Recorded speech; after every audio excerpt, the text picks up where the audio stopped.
Assalamualaikum warahmatullahi wabarakatuh. Perkenalkan, nama aku Firdausi Fauzan. Di sini aku akan menjelaskan memahami hakikat kebenaran.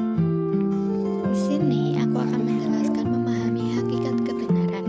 Berdasarkan potensi manusia sebagai subjek, maka susunan tingkatan kebenaran dibagi menjadi 4, yaitu tingkatan yang pertama yaitu tingkatan kebenaran indera. Adalah tingkatan yang paling sederhana dan pertama yang dialami manusia. Dikatakan paling sederhana karena semua manusia yang memiliki indera yang berfungsi secara normal akan mampu menilai atau menangkap kebenaran indrawi ini. Contohnya, ketika saya mengatakan bahwa gambar di atas adalah gambar kecoa, maka semua orang yang memiliki indera yang normal akan mengatakan bahwa saya salah. Yang benar adalah gambar kupu-kupu.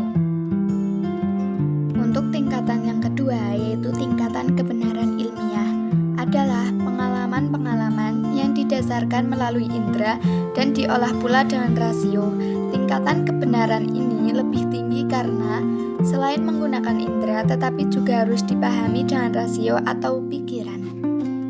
Misalkan, semua orang yang memiliki indera normal bisa mengetahui keberadaan tentang kupu-kupu, tapi tidak semua orang mampu memahami atau menangkap kebenaran tentang proses metamorfosis kupu-kupu.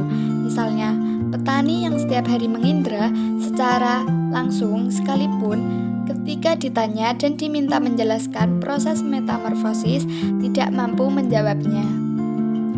Untuk tingkatan yang ketiga, yaitu tingkatan kebenaran filosofis, adalah rasio dan pikir murni, renungan yang mendalam atau komprehensif atau radikal untuk mengolah kebenaran yang semakin tinggi nilainya. Contoh, ketika ditanya tentang proses metamorfosis kupu-kupu, semua orang mampu menjawab dengan bermodal indera dan rasio mereka. Tetapi tidak semua orang mampu menangkap kebenaran filosofis dari proses metamorfosis tersebut, bahwa kupu-kupu berasal dari telur yang amat kecil menjadi ulat, lalu menjadi kepompong, sampai akhirnya menjadi kupu-kupu. Dari proses tersebut dapat ditangkap kebenaran filosofis bahwa hidup adalah kesempatan yang berharga untuk berproses menjadi pribadi yang lebih baik. Untuk tingkatan yang keempat, yaitu tingkatan kebenaran religius, adalah kebenaran mutlak yang bersumber dari Tuhan Yang Maha Esa dan dihayati oleh kepribadian dengan iman atau keyakinan.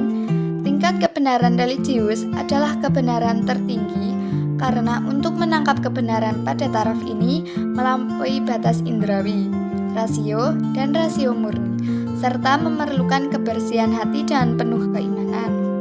Misalkan, proses metamorfosis memang secara indrawi dan ilmiah seperti contoh di sebelumnya, dan hikmahnya secara filosofis adalah hidup adalah kesempatan berproses.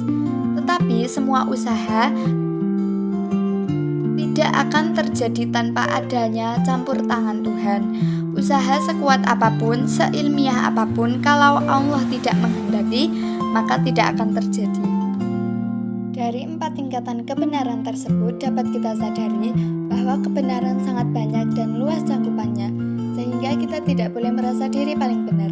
Meskipun kita diwajibkan meyakini kebenaran religius bahwa ajaran agama kita yang paling baik dan paling benar. Tapi yang harus dipahami adalah yang paling baik dan paling benar adalah ajaran agamanya, bukan orangnya. Setiap pemeluk agama pasti ada pemeluk yang salah dan ada yang benar, ada yang baik dan ada yang tidak baik. Misalnya, orang Yahudi tidak semuanya jahat, tidak sepenuhnya salah. Begitu juga orang Islam, tidak semuanya baik, tidak selalu benar. Bahkan sekedar kebenaran indrawi, kita tidak berhak merasa diri yang paling benar, karena kita sadari bahwa kita tidaklah mampu mengetahui semua hal yang dapat diindra di alam semesta yang luas ini. Pengetahuan ilmiah dalam ajaran agama Islam dan ilmu. Jika ilmu diawali dengan keraguan, maka dalil agama diawali dengan keyakinan. Jika ilmu kebenaran relatif, jika agama mutlak atau tidak bisa diubah dari masa ke masa. bersifat fungsional dalam kurun waktu tertentu. Jika agama, keyakinan dan kebenaran agama tidak harus selalu dapat dibuktikan secara ilmiah. Jika ilmu